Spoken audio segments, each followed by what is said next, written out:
வணக்கம். திசைகளின் 10 மணி செய்திகள். SRC international தொடர்பான 3 குற்றச்சாட்டுகளிலிருந்து நஜீப் விடுபடுவாரா? நாளை மறுநாள் தெரியவரும். எஸ்ஆர்சி இன்டர்நேஷனல் சந்திரியான் பிரஹான் நிதியிலிருந்து 27 மில்லியன் ரிங்கிட் பண மோசடி செய்ததாக கூறப்படும் 3 குற்றச்சாட்டுகளை ரத்து செய்ய முன்னாள் பிரதமர் நஜீப் ரசாக் சமர்ப்பித்த பிரதிநிதித்துவத்தை சட்டத்துறை ஏற்றுக்கொண்டதா என்பதை நாளை மறுநாள் செவ்வாய்க்கிழமையன்று அவர் அறிவார். இந்த பிரதிநிதித்துவத்தின் முடிவு குறித்து நீதிமன்றத்திற்கு தெரிவிக்க வழக்கு தரப்புக்கு வசதியாக மார்ச் 10 அன்று உயர்நீதிமன்ற நீதிபதி கே முனியாண்டி இந்த வழக்கு மேலாண்மை தேதியை முடிவு செய்தார். நஜீப்பின் வழக்கறிஞர் தான் ஸ்ரீ முகமது ஷஃபி அப்துல்லா கடந்த ஆகஸ்ட் 2023 சட்டத்துறைக்கு அனுப்பப்பட்ட பிரதிநிதித்துவம் குறித்து பதிலை பெற கூடுதல் கடிதத்தை சமர்ப்பிப்பதாக நீதிமன்றத்துக்கு தெரிவித்தார். எஸ்ஆர்சி இன்டர்நேஷனல் சந்திரியான் பிரஹாட்டுக்கு சொந்தமான 42 பில்லியன் ரிங்கேட் நிதியை முறைகேடாக பயன்படுத்திய குற்றத்திற்காக நஜீப் தற்போது காஜாங் சிறையில் தண்டனை அனுபவித்து வருகிறார். எதிர்வரும் செவ்வாய்க்கிழமை நடைபெறவுள்ள பேரணியானது கடந்த மே 1 முதல் நடப்புக்கு வந்த மருந்து விலை காட்சிப்படுத்துதலுக்கு எதிரான போராட்டம் அல்ல என்று மலேசிய மருத்துவ சங்கம் MMA வலியுறுத்தியுள்ளது. மாறாக மருத்துவர் தொழிலுக்கு விலை கட்டுப்பாடும் அதிக லாபம் ஈட்டுவதை தடுக்கும் சட்டமான சட்டம் 723 பயன்படுத்தப்படுவதை எதிர்ப்பதற்காகவே இந்த பேரணி நடத்தப்படுகிறது என்று MMAயின் தனியார் மருத்துவ பிரிவு தலைவர் டத்தோ டாக்டர் பரம்ஜித் சிங் குல்தீப் சிங் தெரிவித்தார். இந்த பேரணி சுகாதார அமைச்சிலிருந்து பிரதமர் அலுவலகம் நோக்கி செல்லும் என்றும் இதற்கான அனைத்து ஆவணங்களும் அதிகாரிகளுக்கு சமர்ப்பிக்கப்பட்டுள்ளதாகவும் அவர் கூறினார். மருத்துவர்கள் மருந்து விலை காட்சிப்படுத்துதல் விதிமுறைகளை எதிர்க்கவில்லை என்றும், ஆனால் மருத்துவ தொழிலுக்கு சட்டம் 723 பயன்படுத்தப்படுவதை கடுமையாக எதிர்ப்பதாகவும் MMA தெளிவுபடுத்தியுள்ளது. சந்தையில் அதிக தேவையை பூர்த்தி செய்ய தர முட்டைகளின் விநியோகத்தை அதிகரிக்க விவசாயம் உணவு பாதுகாப்பு அமைச்சு நடவடிக்கை எடுக்கும். இவ்வாண்டு ரமலான் மாதத்தில் அறிமுகப்படுத்தப்பட்ட ஒரு தட்டு 5 ரிங்கெட்டுக்கு விற்கப்பட்ட இந்த சிறப்பு முட்டைகளுக்கு மக்களிடையே நல்ல வரவேற்பு கிடைத்துள்ளது என்று அமைச்சர் டத்தோ ஸ்ரீ முகமது சாபு தெரிவித்தார். எதிர்வரும் ஆகஸ்ட் 1 முதல் கோழி முட்டைகளுக்கான மானியத்தை அரசாங்கம் முழுமையாக நிறுத்தும் போது இந்த முட்டை விநியோகம் விலையை நிலைப்படுத்த உதவும் என்றார். நாடு முழுவதும் நடைபெறும் அக்ரோ மடானி, ஜுவாலான் ரஹமா விற்பனைகள் மூலம் பயனீட்டாளர் போட்டி விலையில் முட்டைகளை வாங்க முடியும். ஏற்கனவே ஒப்பந்தங்களில் ஈடுபட்டுள்ள நிறுவனங்களை தவிர கோழி முட்டைகளை வெளிநாடுகளுக்கு ஏற்றுமதி செய்வதற்கு அமைச்சு தொடர்ந்து தடை விதிக்கும் எனவும் முகமது சாபு குறிப்பிட்டார்.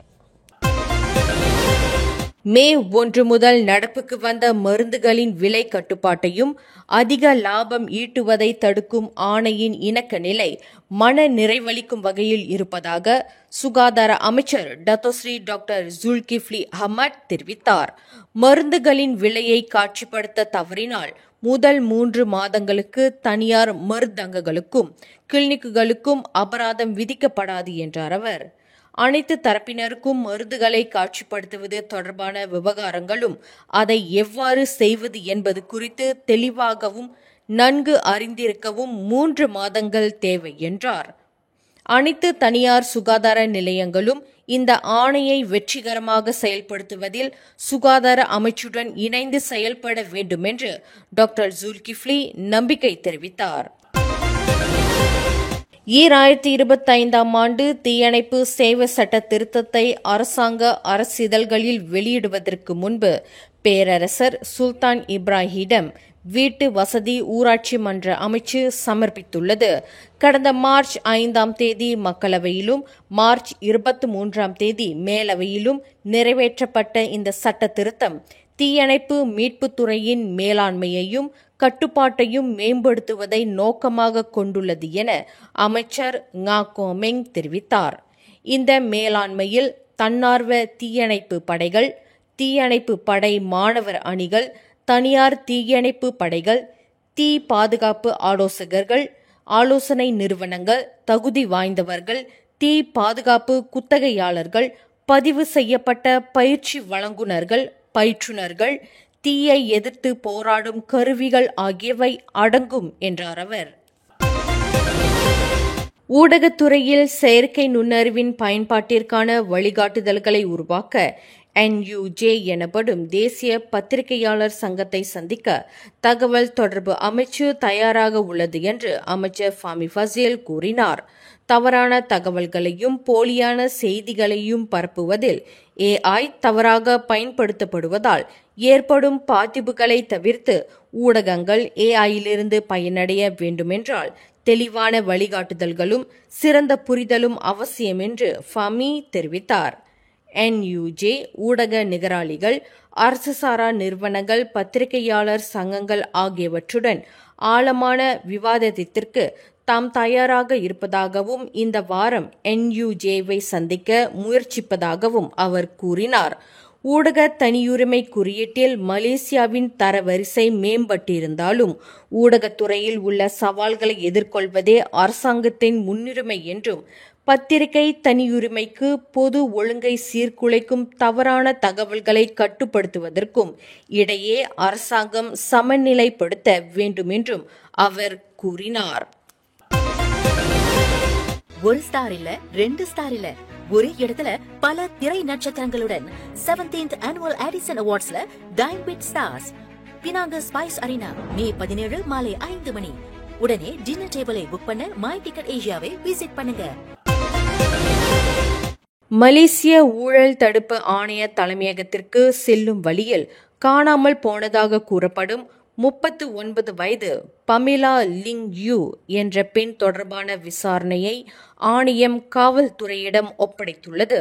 அவர் SPRM சட்டம் 2009 கீழும் பண மோசடி தடுப்பு சட்டம் 2001 கீழும் விசாரணைக்கு உதவ ஏப்ரல் 9 தேதியன்று SPRM தலைமையகத்திற்கு வருமாறு கேட்டுக்கொள்ளப்பட்டார். இருப்பினும் அவர் அன்று SPRM தலைமையகத்திற்கு வரவில்லை. மேலும் SPRM அதிகாரிகளால் அவரது தொலைபேசியையும் தொடர்பு கொள்ள முடியவில்லை என ஆணையம் கூறியுள்ளது. அப்பெண்ணின் வழக்கறிஞர் அன்று மாலை அவர் காணாமல் போனதாக காவல்துறையிடம் புகார் அளித்தார். எனவே SPRM இந்த பெண்ணை கண்டுபிடிக்கும் முயற்சியை காவல்துறையிடம் ஒப்படைத்துள்ளது. மாசிசா கலைக்கப்பட்டு ஜாசேகாவில் இணைய வேண்டுமென்ற ஜாசேகாவின் நாடாளுமன்ற உறுப்பினர் ஒருவரின் கருத்து கட்சியின் அதிகாரப்பூர்வ நிலைப்பாடு அல்ல என்று அதன் பொதுச் செயலாளர் ஆந்தனி லாக் தெளிவுபடுத்தினார். கம்பார் நாடாளுமன்ற உறுப்பினர் சாங் ஜெமின் கூறியது அவரது தனிப்பட்ட கருத்து என்றும் ஜாசேகா இந்த விவகாரத்தை விவாதிக்கவில்லை என்றும் ஆந்தனி லாக் கூறினார். பல இன மதிப்புகளை தொடர்ந்து முன்னெடுக்க விரும்பினால் மாசிசா கலைக்கப்பட்டு ஜாசேகாவில் இணைய வேண்டும் என்று சாங் கூறியதாக வெளியான அறிக்கைக்கு ஆந்தனி லாக் இவ்வாறு பதிலளித்தார். மாசிசா சீன சமூகத்தை பிரதிநிதிக்கவில்லை என்றும் அம்னோ ஆதரவாளர்களின் வாக்குகளால் 2 நாடாளுமன்ற தொகுதிகளில் வெற்றி பெற்றதாகவும் சாங் குற்றம் சாட்டியுள்ளார். தலைநகரின் மைய பகுதியில் உள்ள 10 பொழுதுபோக்கு விடுதிகளில் காவல்துறையினர் ஓப்ஸ் மெகா நோடா திடீர் சோதனையை நடத்தி வெளிநாட்டு பாலியல் தொழிலாளர்கள் உட்பட 38 பேரை கைது செய்தனர். அந்த விடுதிகள் முறையான உரிமம் இல்லாமல் இயங்கி வந்ததாகவும் முறையான அனுமதி இல்லாமல் வெளிநாட்டு ஊழியர்களை வேலைக்கு அமர்த்தியதாகவும் காவல்துறையினர் சந்தேகிக்கின்றனர் என கோலாலம்பூர் காவல்துறை தலைவர் டத்தோ ருஸ்டி முகமது எசா கூறினார். சோதனையில் ஜாலான் சங்கட், ஜாலான் நாகசாரி ஆகிய பகுதிகளில் உள்ள விடுதிகளில் உகாண்டா, கம்போடியா, கென்யா ஆகிய நாடுகளைச் சேர்ந்த பெண்கள் 180 ரிங்கிட் முதல் 200 ரிங்கிட் வரை கட்டணம் பெற்று பாலியல் தொழிலில் ஈடுபட்டது கண்டுபிடிக்கப்பட்டது. அவர்களோடு சில உள்ளூர் வாசிகள் வங்காளதேசம், வியட்நாம், இந்தோனேஷியா, இந்தியா ஆகிய நாடுகளைச் சேர்ந்தவர்களும் கைது செய்யப்பட்டனர். அதே சமயம் பொழுதுபோக்கு கருவிகள், ஆணுரைகள், சிசிடிவி கேமராக்கள், 2892 ரிங்கெட் ரொக்கப்பணம் ஆகியன பறிமுதல் செய்யப்பட்டன. பூச்சோங் ஜயா புக்கெட் ஜாலியல் நெடுஞ்சாலையில் இருந்த கார் மோட்டார் சைக்கிள் பழுதுபார்க்கும் பட்டறை ஒன்று இன்று தீ விபத்தில் நாசமடைந்தது. காலை 10:56 மணிக்கு தமது தரப்புக்கு தகவல் கிடைத்ததும் பூச்சோங் தீயணைப்பு மீட்பு நிலையத்திலிருந்து வீரர்கள் சம்பவ இடத்திற்கு விரைந்ததாக ஸ்லாங்கூர் தீயணைப்பு மீட்பு படையின் உதவி இயக்குநர் ஹமாட் முக்லிஸ் மொக்தார் கூறினார். இந்த தீ விபத்தில் அப்பட்டறை 70 விழுக்காடு எரிந்து விட்டதாகவும் அங்கு இருந்த வாகனங்களும் முற்றாக சேதமடைந்ததாகவும் ஹமாட் முக்லிஸ் குறிப்பிட்டார். தீயணைப்பு வீரர்கள் தீயை முற்றாக அணைத்து விட்டதாகவும் இச்சம்பவத்தில் யாருக்கும் எவ்வித பாதிப்பும் ஏற்படவில்லை என்றும் அவர் இன்று வெளியிட்டுள்ள அறிக்கையில் தெரிவித்தார். ஷாலாம் பகுதியில் உள்ள ஒரு நகைக்கடையில் நகைகளை திருடியதாக சந்தேகிக்கப்படும் காதலர்கள் இருவர் கடந்த வெள்ளிக்கிழமை புன்ச் ஆலாமில் கைது செய்யப்பட்டதாக ஷாலாம் மாவட்ட காவல்துறை தலைவர் அசிஸ்டன்ட் கமிஷனர் முகமது இக்பால் இப்ராஹிம் தெரிவித்தார். கடை ஊழியரின் புகாரின் அடிப்படையில் பிற்பகல் 3:20 மணியளவில் இருவரும் கைது செய்யப்பட்டனர். சம்பவத்தின் போது அணிந்திருந்த ஆடைகள், கைபேசிகள், திருடப்பட்ட நகைகள் ஆகியவையும் காவல்துறையினரால் பறிமுதல் செய்யப்பட்டன. 23 முதல் 25 வயது வரையிலான வேலையில்லாத இந்த காதலர்களுக்கு முந்தைய குற்றப்பதிவுகள் எதுவும் இல்லை என்றும் அவர்கள் ஒன்றாக புதிய வாழ்க்கையை தொடங்கவும் குற்ற செயல்களில் ஈடுபடவும் திட்டமிட்டிருந்ததாக விசாரணையில் தெரிய வந்துள்ளது. திருடப்பட்ட நகைகளில் சில அடகு வைக்கப்பட்டும் சில விற்கப்பட்டும் இருந்த நிலையில் அனைத்து நகைகளும் கிள்ளான் பகுதியில் இருந்து மீட்கப்பட்டன. மேலும் செய்திகளை தெரிந்து கொள்ள கீழே இருக்கும் பெல் பட்டனை அழுத்துங்கள். உங்கள் மகிழ்ச்சியை வெளிப்படுத்த லைக் மற்றும் ஷேர் செய்யுங்கள். தொடர்ந்து திசைகளோடு இணைந்திருக்க சப்ஸ்கிரைப் செய்யுங்கள்.